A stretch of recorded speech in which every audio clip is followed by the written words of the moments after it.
Life is simple. Don't complicate it. Hi, this is David Molapo welcoming you to I Can Conversations with David Molapo. Today we are excited. We're going to be speaking to the author of this book, Why Mary Did Not Miscarry. His name is Attie Van Nel. I must make a disclosure here. He's my broer because I wrote the foreword of the book. My brother, welcome to I Can Conversations with David Molapo. Hi, Doc. Thank you for having me. I was so looking forward to be here. Nice show, nice program. And let's do it. Well, King Attie Van Nel. First of all, who is Arthur? Yeah. Or Attie as they call you. Yes, that is what everyone knows. I was born in a small northern Cape town called Berkeley West, about 30 kilos outside of Kimberley. And then when I was 4 months old, my father moved to Kimberley where I was raised. So I've spent my life up until 18 in Kimberley. Then I left after school to go and study at the University of the Orange Free State until then. As was the case in high school, got involved in student politics there, became the first black primarius at that university, very instrumental in the change of the language policy and also the drop of the name of Orange from the name of the university. So after that, I then went to work briefly for Mnet, then for Telkom, and then got married, met my wife in Bloem. And then we went back to Kimberley in 2003 and started the business. So that in a nutshell is my background. So that's the man. But surely in your life there have been some defining moments. Can you share 2 or 3 of those moments? Defining moments in your life. Oh, at the age of 31, my wife and I were dollar millionaires. We were made in a place like Kimberley. We were set for life. I made 2 very wrong business decisions, and for 2 simple reasons. The one is I have achieved what I have achieved without mentorship, not knowing that going beyond a certain point it will catch up with me. So I was now in a terrain where I wasn't before. I had no one to hold my hand. It was not custom when I looked around me. No other business person had formalized mentorship relationships. People where there's a form of accountability. People where you go to test your thinking, your next move. And just someone who's much more wiser and can take you through it. And secondly, I entered into one of the deals against the express support of my wife. She said to me, listen, these people are here to do us in, man. Walk away from this thing.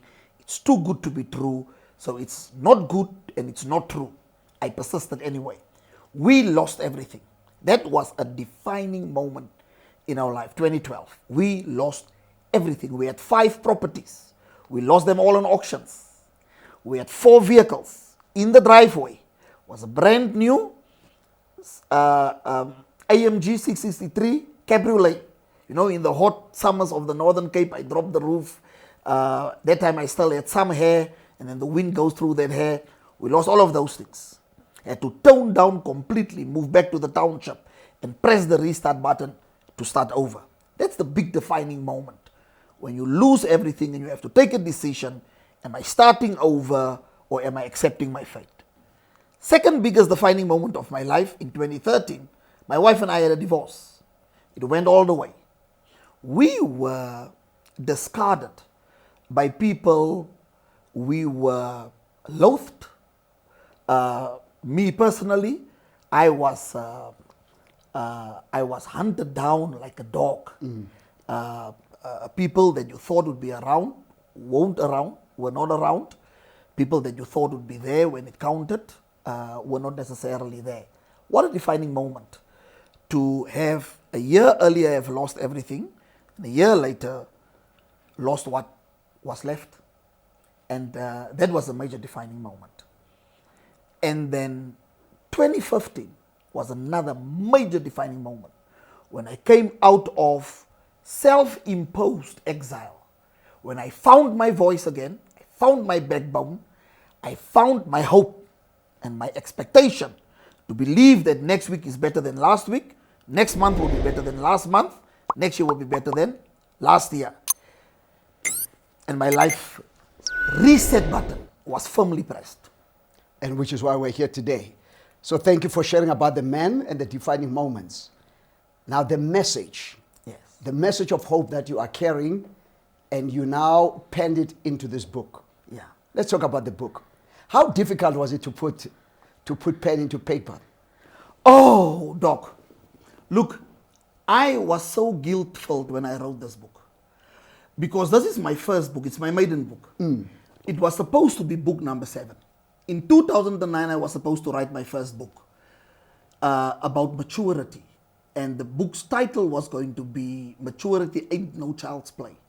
I have the chapters nicely divided on my laptop. I never wrote the book. Then I got a second book in 2010 in my spirit about going through life's tough things. And I wanted to call that book The Roller Coaster is Under Control. 4 more books, so 6 in total on my laptop. Never wrote them. Right.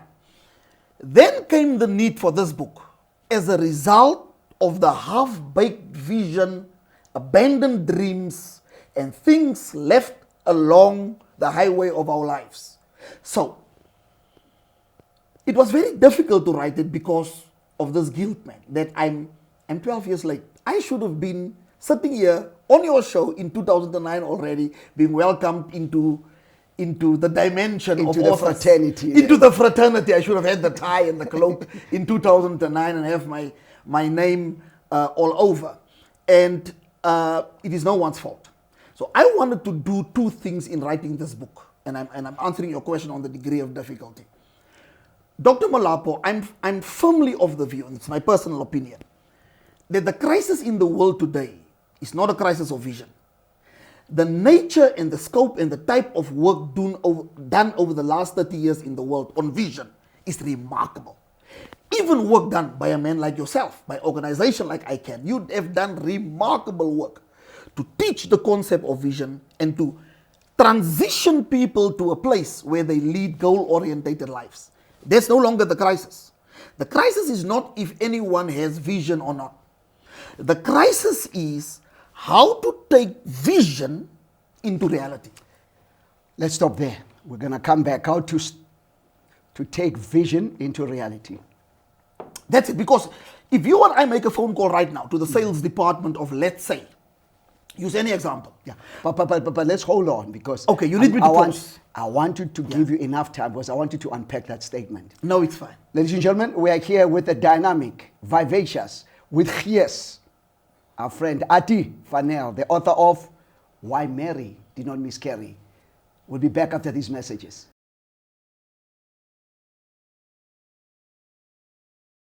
And we are back with ICANN Conversations with David Molapo.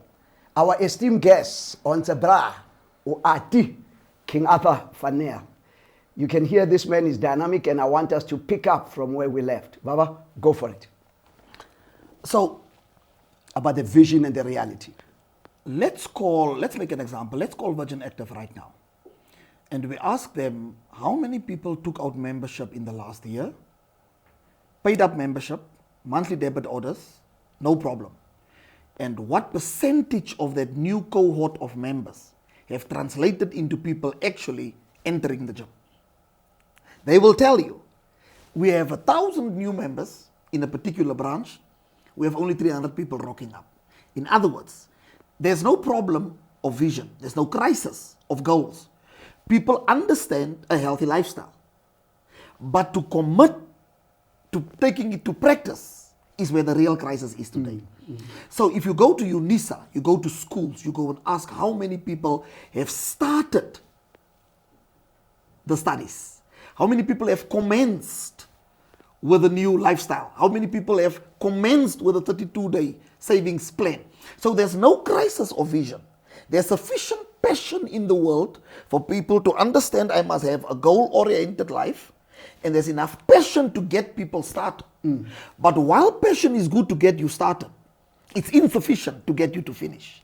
So this book tries to occupy the vacuum between people where they could have been if they did not have the multiple instances in their life of unattended to, aborted, absconded dreams and vision. And you chose an interesting topic. Why Mary did not miscarry. Why Mary? Why not why Joseph, or why not Sonto? Why Mary? Doc, because you're a troublemaker, you also want to get other people into trouble here. Correct. I came here peaceful, man. I've got a white shirt on. I want to see everybody is peace. But let me go into the contentious areas. By the time Mary gets this massive assignment that the future king will come through her, she's only 16 years old, unmarried, and there is no family name that is of any significance in the Bible. So, Mary is any type of person. We don't like our heroes like that. We prefer our heroes to come through a certain lineage of prominence. You know, there are certain families in any town, in any township, that we look to for them to produce the next counselor and mayor, school principal and entrepreneur and author and filmmaker and someone to play for pirates. Let me just also come out clear there. Be careful, you're in dangerous territory. Pirates or chiefs. Let's make sure we balance that. Okay, Doc. I thought I was the guest here, but I'm being bullied peace. now. Remember, I'm a man of peace, my brother. You know, a man of peace. So Mary, even the angel said to Mary, peace. It didn't say, you know, it just says peace. Go ahead. But Doc, you were Christian. So your salvation was purchased at Calvary. It's called Golgotha. It's the place of the skull. But let's leave it there at another time. Amen. So love you for it. Go ahead. So we don't like our heroes young. 16 doesn't necessarily fit the bill of someone that we will look to for inspiration, encouragement, and consider as a reservoir of wisdom and input along which we can shape our own lives. But in the context of South Africa and Africa and the world right now, it actually gives hope that instead of calling these young guys future leaders, they're actually leaders now. Yes. So a no name. She's not from a prominent family. There's nothing about Mary's surname. In fact, can I shock you? When I go to Matthew 1 and we look at the genealogy of Jesus, who was his father and his grandfather, great-grandfather, right up back to Adam, Mary is not there. Joseph is there. So Jesus was going to come through whoever was romantically involved with Joseph. So God can raise up anyone from any family at any age and take them out of obscurity and bring them into the limelight where they bear fruit, make impact, and change the lives of others as their own life is being transformed. So Mary was hidden. You go to the average church, you talk to the average Christian, the average believer, they know everything about Moses and Daniel and Nehemiah and Ezekiel. But they know nothing about the females because men run the church, man. True. Men run the church. The church has not escaped the chauvinistic imprint of the rulership of men. And so that is why someone like Mary, this potent, powerful young woman who got one chance to do one thing, finished it, got it right, she's hidden somewhere. And we have never been given the opportunity, and she's not held up as this example of translation of vision into reality. You said there are three things. The second one? Okay. The second issue that we have to, we're still on the issue of Mary. Yes. Of why Mary. Now, a very interesting thing happened in this life of Mary. Because when the angel told her, you will conceive and you will bring forth a son, 16-year-old girl, bewildered, just gone about her own business like any 16-year-old will do, trying out new makeup, entertaining the township gossip, and then refusing to do the dishes. It's an ordinary 16-year-old. She's got her own plans, her own dreams, but you know how the Lord works. He can interrupt your plans. He can take you out of your business and consume you with his business. He calls her. I would expect that this girl would run home. Because any woman will tell you that a woman who's pregnant wants nothing else in her space than her own biological mother, not Mary. Mary runs to the house of a family member called Elizabeth. We're not necessarily sure how they related, but it's family. It's maybe the mom's sister, mom's cousin. But she does not run home. She runs to Elizabeth. Now, Elizabeth is older than 60. Mary is 16. She has a miracle pregnancy. Elizabeth is older than 60. It therefore has to be a miracle pregnancy also. Mary doesn't go to her existing networks, to her existing inner circle, to her existing support structure. Mary understands that the dream that she's now carrying is so big, she has to tap into a new dimension of mentorship and fatherhood, someone who can hold her hand. So Mary, at the age of 16, experiencing a miracle pregnancy, chooses the association, the company, and the house of someone who's also experiencing a miracle pregnancy. Mary goes after a woman who is from where Mary is on her way to.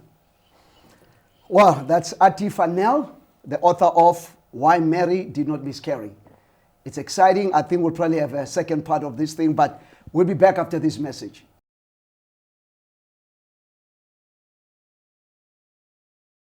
And we are back. I Can Conversations with David Molapo, with the author of the book Why Mary Did Not Miscarry.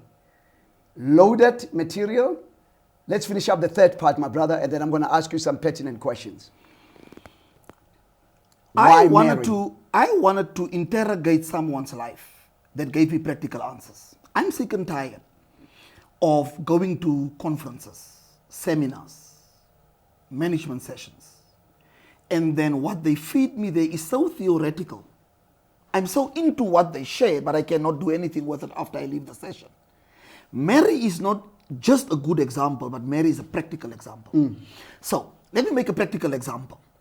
When this book was in my spirit, I engaged you and said to you, Doc, because I never written before, here is one of the most famous authors that the soil of Mzansi has ever produced. Okay. World-renowned, access to audiences that transcends race, class, religion, literacy levels. You are as received amongst people in informal settlements as you are comfortable in the commanding heights of the economy, not just in South Africa. I mean, some of your clientele and people who have called on you for advice and input and coaching and mentorship is across the globe. So I went to Eddie Elizabeth, someone who is from where I'm headed to. Now watch this. As Elizabeth opens the door to Mary, that is a 60-year-old woman, 6 months pregnant, opening the door to a 16-year-old woman, 1 day pregnant. She doesn't call her Mary. She doesn't call her by any other nickname. She doesn't call her by the clan name. She doesn't give her a mop and say, make me some tea. She says, who am I? That the mother of my Lord, who told Elizabeth that 30 minutes ago there was a conversation between an angel and Mary that says, you're going to conceive miraculously. Who told Elizabeth? Mary went to a place where she did not have to prove herself. That's good. She went to a place, and this is how you know. In the book, I give you 5 characteristics of a real Elizabeth so that you are able to identify your Elizabeth for your particular dreams. All right, I'm going to share one now.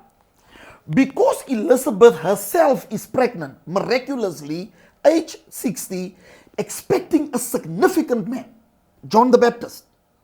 She cannot be intimidated by Mary's pregnancy. That is why she can shower with affirmation and accolades and polish her and build her up and create for her an environment that is conducive for a pregnant woman. In other words, for someone who's carrying vision. Too many people have abandoned their business ideas, their studies, their goals, the things that they have had carried in their hearts for so long because they shared it with the wrong crowd. They shared it with people who they did not know were competitive, were intimidated, and became envious of what they have.